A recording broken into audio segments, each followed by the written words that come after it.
우리 가슴에 손을 얹고 이렇게 고백해 봅시다. 하나님은 나를 사랑하십니다. 나는 하나님을 사랑합니다. 하나님은 나의 예배를 기뻐하십니다. 하나님은 우리의 예배를 기뻐하십니다. 아멘. 분량대로 부제는 비교를 멈추고 주신 복을 보라 라는 제목으로 하나님의 말씀을 나누기를 원합니다. 네, 좀 오늘은 잘 됐으면 좋겠는데. 네. 우리가 사는 이 세상은요, 비교의식이 뿌리 깊게 자리 잡은 사회를 사는 것 같아요. 사람들은 저마다 남들보다 낫냐 못낫냐를 기준으로 생각하고 판단합니다. 그렇게 끊임없는 비교의 쳇바퀴 속에서 사는 게 우리들의 삶일지도 모르겠어요. 절망적인 것은 나보다 나은 사람이 늘 있어요, 없어요? 있죠. 나보다 더 가진 애들이 있어요, 없어요? 있어요. 그래서 비교를 하면 할수록 어때요? 더 절망스럽고 더 비참하고 속상한 게 우리들의 인생인 것 같아요. 어쩔 수 없이 그런 비교가 계속 쌓이면 절망, 시기, 분노, 박탈감이 우리 안에 올라올 수밖에 없다는 거예요. 그런 비교의식에 사로잡히면 결국 나의 소중한 고유의 가치는 잃어버리고 스스로 이렇게 생각해요. 아, 나는 별로 별 볼 일 없는 인생이구나. 별로 쓸모가 없는 인생이구나. 이렇게 스스로를 낙인 찍게 됩니다. 여러분은 어떠세요? 스스로 비교의식에 좀 빠지는 스타일이세요? 나는 못 가졌는데 쟤는 가진 거 보면서 왜 나는 이거 없지, 저거 없지, 쟤는 왜 저거 가졌지, 이렇게 남들과 계속 비교하세요? 스스로 그렇게 비교하며 스스로의 가치를 불태우며 살고 있지는 않은가? 오늘 이 시간 여러분들을 축복합니다. 오늘 말씀을 통해 여러분들 안에 끊임없이 반복되는 비교가 멈추게 되길 주님의 이름으로 축복합니다. 그 은혜를 원하는 자들은 아멘으로 화답하세요. 아멘. 비교는 멈추고 하나님을 향한 여러분들의 고유하고 반짝이는 은혜와 축복으로 가득 차기를 예수님의 이름으로 축복합니다. 아멘. 비교로 인해 절망과 시기와 박탈과 우울감에서 벗어나 하나님 주시는 축복을 누리는 인생 되길 주님의 이름으로 축복합니다. 아멘. 오늘 말씀 가운데 그 비결이 담겨 있습니다. 여러분, 오늘 본문인 창세기 49장은요 야곱이 죽기 전 12아들들에게 유언하는 내용으로 쭉 가득 차 있어요. 49장은 무슨 내용이다? 야곱이 아들들에게 죽기 전에 유언하는 내용이다. 근데 그 유언의 내용이 축복에 대한 내용들이에요. 자식들을 마지막으로 축복하는 거예요. 각각 아들들을 향한 축복이 담겨져 있는데 긴 내용이고 각자의 축복이 어떤 내용인지 다 나누려면 오늘 집에 못 가니까 각 아들들에게 주어진 축복의 분량에 좀 주목해서 오늘 말씀을 좀 나눠봤으면 좋겠습니다. 여러분, 12아들들에게 각자 다른 축복들을 야곱이 주거든요. 근데 그 분량과 내용에 있어서 조금 차이가 난다는 사실을 읽어보면 발견하게 됩니다. 특별히 분량에도 좀 차이가 있는데 앞에 보시는 것처럼 르우벤은 2절이고 시몬과 레이라는 아들은 둘이 합쳐서 3절, 유다 5절, 스불론 딸랑 1절, 이사갈 2절, 단 그래도 좀 많네요. 3절, 갓, 아셀, 납달리 각각 1절씩, 그리고 요셉도 5절, 베냐민 1절. 축복의 분량에 차이가 있어요, 없어요? 있어요. 심지어 이 중에는요 축복보다는 저주스러운 말을 들은 아들도 있어요. 여러분, 그러나 우리가 오해하지 말아야 될 것은 축복은 늘 우리들에게 듣기 좋은 말만 하는 게 축복이 아닐 수도 있어요. 말기 암에 걸린 사람에게 암 아니에요, 괜찮아요, 이건 축복이에요? 축복이 아니에요. 빨리 치료를 받아야 됩니다, 당신 지금 위험해요 라고 경고하는 게 살아날 수 있는 축복의 길이 될 수 있어요. 마찬가지예요. 아들들에게 주어진 저주스러워 보이는, 경고처럼 보이는 메시지는 그들의 삶에서 돌이켜서 그런 삶 살지 말아라 라는 반면교사의 측면이 담긴 축복이었던 거예요. 어쨌든 간에 각각 이렇게 다른 분량의 축복을 받았어요. 근데 이 다른 분량의 축복을 받았다는 사실을 보다 보면 좀 마음이 찝찝해요. 왜 쟤는 더 많은 축복을 받고 왜 다른 이들은 딸랑 1절의 축복을 받았는가? 성경은 야곱이 각각의 아들들의 축복을 마치는 장면에서 이렇게 이야기합니다. 오늘 본문인데요. 28절 다 같이 읽어보도록 하겠습니다. 하나가 넘어가면 28절 다 같이 읽어봅시다. 시작. 이들은 이와 같이 그들의 아버지가 그들에게 말하고 그들에게 축복하였으니 곧 그들 각 사람의 분량대로 축복하였더라. 아멘. 뭐라고 이야기해요? 각 사람의 분량대로 축복했대요. 오늘 본문은 모든 아들들에게 분량에 맞게 축복했다라고 이야기합니다. 이 말은 하나님께서 곧 각자에게 분량에 맞는 축복을 분량대로 허락하셨다는 의미로도 볼 수 있어요. 여기서 사람들은 흔히 분량의 크기에 대해 집중합니다. 누구는 더 많이 받았고 누구는 작게 받았네 하는 분량의 크기에 주목해요. 그러나 진짜 주목해야 될 것은 분량의 크기가 아니에요. 우리가 진짜 주목해야 되는 사실은 모두가 한 사람도 예외 없이 각각 분량대로 축복을 받았다는 사실을 주목해야 됩니다. 한 명도 빠짐없이 분량대로. 물론 눈에 보이는 분량의 차이가 있어요. 유다와 요셉이 더 많은 축복을 받은 것 같아요. 그러나 진짜 중요한 것은 하나님은 그 누구도 잊지 않으시고 각자 분량대로 다 축복을 하셨다라는 게 진짜 중요한 포인트라는 거예요. 사랑하는 우리 고등부 친구들, 하나님의 축복은 혹은 다른 복들은 비교로 받는 게 아닙니다. 기억하세요. 하나님의 축복은 비교로 받는 게 아니라 하나님의 축복은 나를 향한 분량대로 받는 거예요. 우리 가슴에 손을 얹고 이렇게 고백해 볼까요? 하나님의 축복은 비교로 받는 게 아니라 나를 향한 분량대로 받는 것이다. 아멘? 여러분들에게 이미 분량대로 축복이 주어져 있다라는 거예요.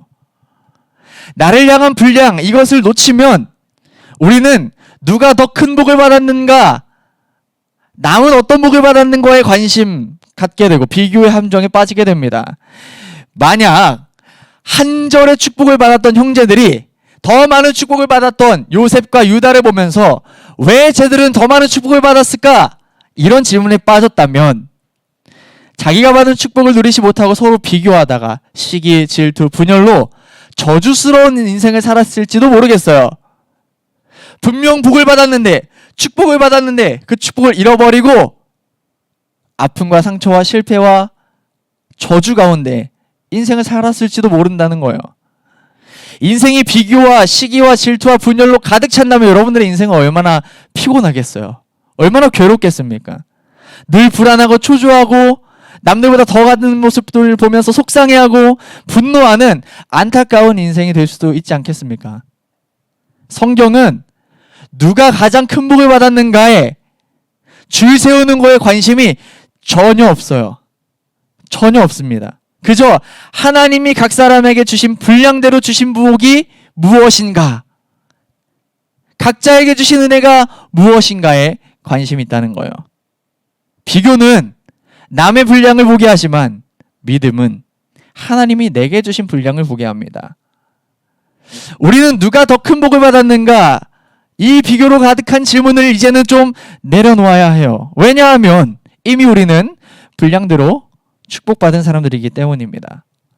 다른 사람들이 받은 복을 부러워할 필요가 없어요. 그런데 이런 의문이 들 수 있어요. 하나님은 왜 각자 다른 분량의 복을 주시는 걸까? 왜 나는 요만큼밖에 안 주시는 것 같은데 쟤는 얼굴도 잘생겼고 공부도 잘하고 집안도 좋고 화목하고 꿈에 대해서 비전과 방향성이 분명하고 친구도 많고 왜 쟤는 다 가진 것 같지? 나는 왜 이것밖에 안 주지? 하는 분량에 대한 차이를 왜 주시는가에 대한 질문이 들 수도 있을 것 같아요. 여러분, 하나님이 왜 각자에게 다른 분량의 복을 주실까요? 하나님 차별하시는 걸까요? 너는 예쁘니까 이만큼의 복을 받아라. 너는 좀 덜 예쁘니까 안 줄 수는 없고 얘다 이거나 받아라. 이런 하나님 이렇게 주시는 걸까요? 그게 아니겠죠. 하나님께서 각 사람의 분량대로 다르게 복을 주시는 이유는요, 각 사람에게 맡기신 삶의 모습과 사명의 모습이 다르기 때문이에요. 이건 질적인 차이가 아니에요. 분량의 차이는 능력의 차이거나 크고 작음의 차이거나 귀하고 천함의 차이가 아니라는 것을 기억했으면 좋겠어요. 어떤 차이예요? 그럼 역할의 차이예요. 모양의 차이예요. 형태가 다른 거예요. 그래서 비교할 필요가 없는 거예요. 누구는 재정적인 여유의 복을 받을 수도 있어요. 누구는 공부 잘하는 은사를 복으로 받은 친구들도 있습니다. 어떤 사람은 사람을 잘 품고 세워주는 인품과 성품을 복으로 받은 친구들도 있어요. 성실함을 그런 복으로 받은 친구들도 있습니다. 친구가 많은 좋은 친구들이 옆에 있는 만남의 축복을 받은 친구들도 있을 거예요. 그 중에는 다 가진 애들처럼 보이는 애들도 있을 거예요. 우린 그런 사람들, 내가 가지지 못한 것들, 그 사람들을 보면 자꾸 비교하고 싶은 마음이 올라오는 게 우리 연약한 인간들의 모습인 것 같아요. 그래서 내게 주어진 복이 무엇인가에 대한 관심을 갖기 전에 어떤 것부터 관심 갖기 시작하면 내가 가지지 못한 것, 나에게 없는 것, 쟤만 있는 것, 제가 더 가진 거에 관심 갖기 시작합니다. 그래서 내게 주어진 복을 전혀 누리지 못하고 내게 주어진 복을 말라 죽이고 내게 주어진 복을 잃어버리는 그런 삶을 살 수 있다는 거예요.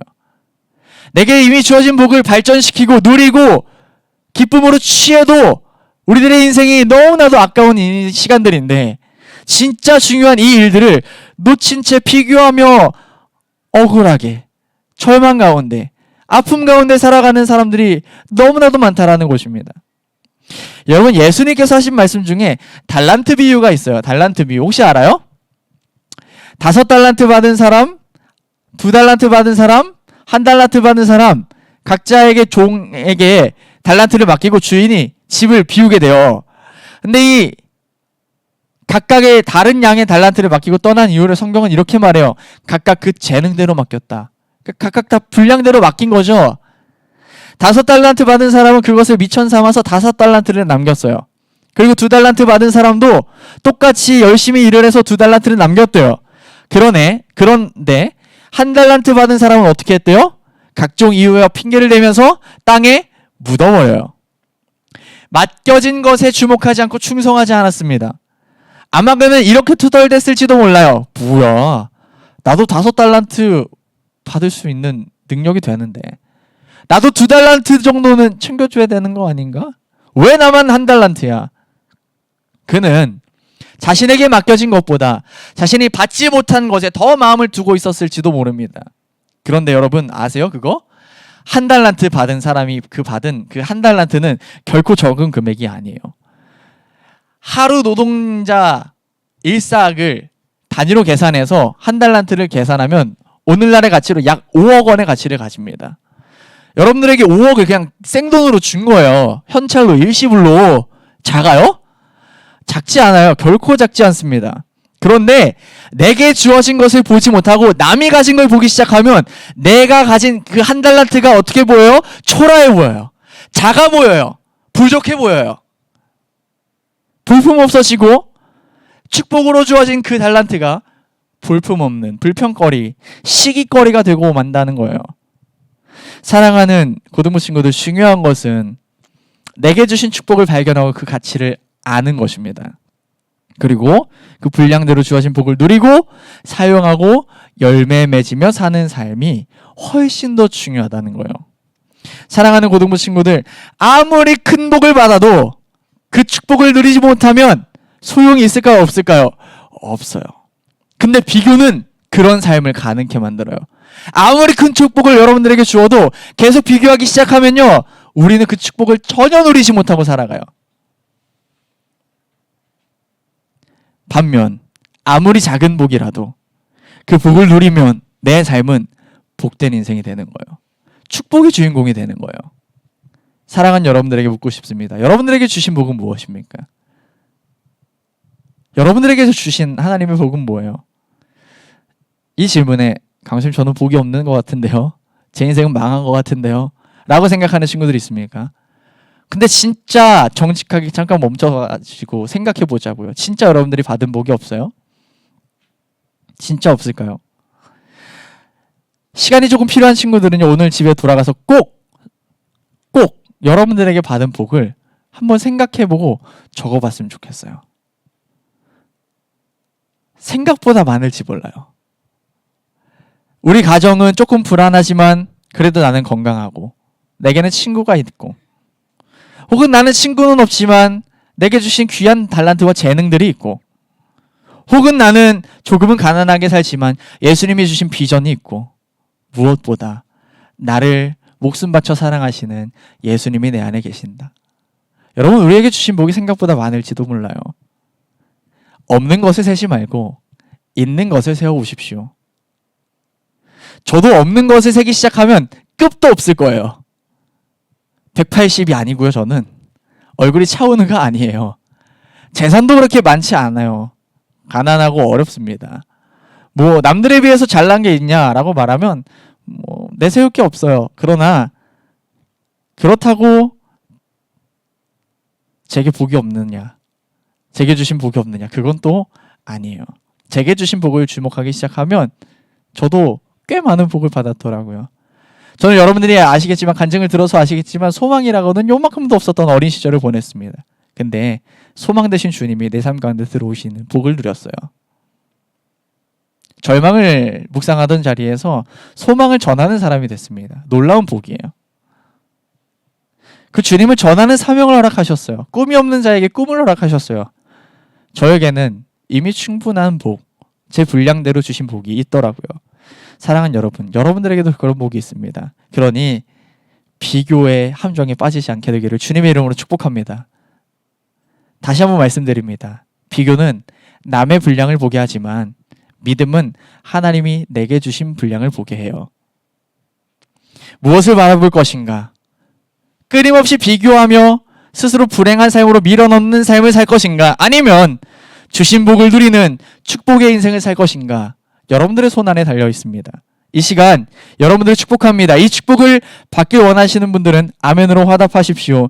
비교는 끊어지고 여러분들에게 주신 복을 누리게 되는 은혜가 각 사람에게 있기를 주님의 이름으로 축복합니다. 내게 주신 복을 주목하고 그것을 발견하는 것을 넘어서서 그 복을 누리고 이루고 더 확장시켜가는 복의 사람들이 되기를 주님의 이름으로 축복합니다. 그 복의 지경이 넓혀져서 복의 열매를 맺는 사람들이 되기를 주님의 이름으로 축복합니다. 사단은 끊임없이 여러분들을 비교하게 할 거예요. 사단은 끊임없이 여러분들을 불행하다고, 없다고, 나는 가진 게 없다고 그것을 묵상하게 할 거예요. 사단의 음성에 속지 마십시오. 여러분들에게 하나님의 복은 이미 주어졌습니다. 그것을 발견하고 누리게 되는, 비교의 사슬이 끊어지고 축복의 인생으로 거듭나는 우리 사랑하는 고등부 친구들이 되기를 주님의 이름으로 축복합니다. 우리 함께 기도했으면 좋겠습니다.